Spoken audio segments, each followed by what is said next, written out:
A Pulwama-like terror plot has been averted. A major incident of a vehicle-borne IED blast averted by the timely input and action by the Pulwama police, CRPF and the army. The car was driven by a Hizbul terrorist who escaped after initial firefight. The IED was planted in a Santro car, the pictures of which are on your screens. Bomb disposal squad has diffused it. The Santro car also had a fake number plate is what we know. This incident, in fact, has brought back memories of what happened in 2019. But this time around, our forces have managed to thwart a similar attack that was being planned by terrorists, as a car that was laden with the IED has, in fact, been caught, nabbed by our forces, and a controlled blast also took place. We understand there was a Hizbul terrorist who was behind the wheels of the vehicle. He had escaped from forces after initial gunfight. And now we understand that the IED has been diffused by our forces. This comes after specific inputs that the police in Pulwama, the CRPF and the army received.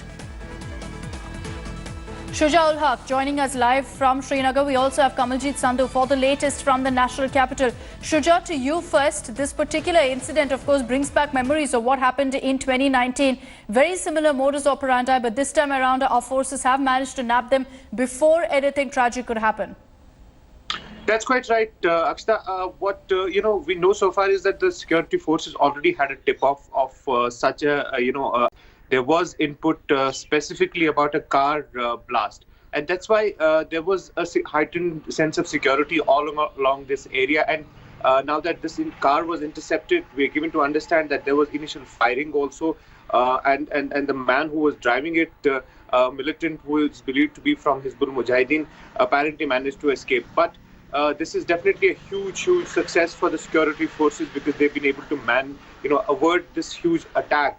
A car bomb like this could have caused a major havoc somewhere. So the security forces are saying that this is a major thing for the entire establishment, that they have averted this before it could have become dangerous. Let's remember, there are already examples like the one that happened in Pulwama, in which about 40 CRPF jawans were lost. So clearly a big win at this point of time for security forces who have managed to avert this major attack in South Kashmir. That's right. Let's get more details from Kamaljeet. Shuja, thank you for joining us. Kamaljeet, we understand that this was a terror plot by the Hizbul Mujahideen. One terrorist was actually in the car when they in fact identified him as a terrorist who they had in fact cornered. Our forces had cornered earlier on, but he managed to escape. Any details on the identity of this terrorist? Well, there's contrary information coming in. The DG on record has clarified that this terrorist was perhaps from Lashkar-e-Taiba or Jaish-e-Mohammed, backed by Pakistan. And there was an intercept which was available, after which operation was launched. There was a lone car at around 11 o'clock. It was signaled to stop. It did not, and that is when exchange of fire took place. The terrorists ran away to a nearby village. However, the bomb disposal squad was called in. They decided not to just diffuse it. They've blasted the car now. They've also decided, since there is a cross-LOC connection, that there are terror links to Pakistan, the case should ideally be handed over to NIA. So far, we know there has been a Banihal-like attack, which was right after Pulwama, and now, especially 10 months since Article 370 has been abrogated, Pakistan back to its game. This is obviously a terror plot.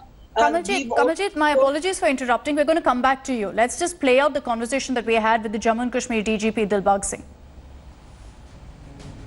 A Pulwama-like IED blast could have taken place, but that has been averted by Jammu Kashmir police. We have with us DG Dilbagh Singh. So do tell us about this terror plot, post Article 370, a major spike and now a Pulwama-like attempt. Yeah, off and on we were getting this kind of information that a major IED blast is being planned by the terrorists, especially Lashkar-e-Taiba and Jaish-e-Mohammed, and then their park handlers. We were on a lookout for IED in this area of South Kashmir. Last night we got an information that a vehicle-borne IED is moving in a particular direction. Our parties, along with Army and CRP, other assets, went around and covered all the possible routes. On Kushipura, Rajpura Road, one of our parties spotted a vehicle coming. That vehicle was signaled to stop, but that vehicle did not stop and it ran away. A couple of shots were fired towards this direction at a little Further distance, the vehicle stopped. It was abandoned, and during darkness, the driver ran away. We inspected the vehicle and found that vehicle had got a big drum carrying IED inside it, and it was possible that some more IEDs were fitted into the vehicle at various locations.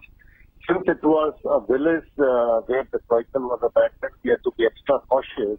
We did not move the vehicle from there. We got our BD squad, and our bomb disposal squad suggested that rather than moving the vehicle, the vehicle has to be blasted in situ.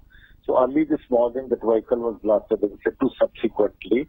This vehicle is supposed to be carrying a number which belongs to actually a two-wheeler estate somewhere in Thwart district in Jammu. Sir, do tell us, this is obviously very serious. If Pakistan-backed terrorists are again planning to have a plot like this, what are the measures in place, and how is the investigation? We're also hearing that NI is likely to be handed over the case.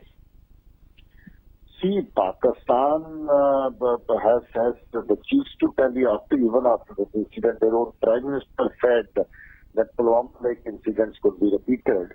So this is just a confirmation that those plans were there, and the outfits run by Pakistan, Lashkar-e-Taiba and Jaish-e-Mohammed, they are behind this possible car blast, which has been averted by timely input to the police and timely action by police, army and CRP and other paramilitary forces available to us. This is a very, very serious incident. It could have resulted in a very big loss. Sir, is this case likely to be handed over to NIA? I think NIA should be welcome, because these cases always are part of a bigger conspiracy. So if NIA takes it over, we would welcome that. Are you looking at the Pakistani link in this? Certainly, yes. No such incident takes place without a... Hi everyone, Preeti Chaudhary here. Hope you like this video. For latest news and analysis, like and subscribe to the India Today YouTube channel. And don't forget to press the bell icon to stay updated. Thank you for watching.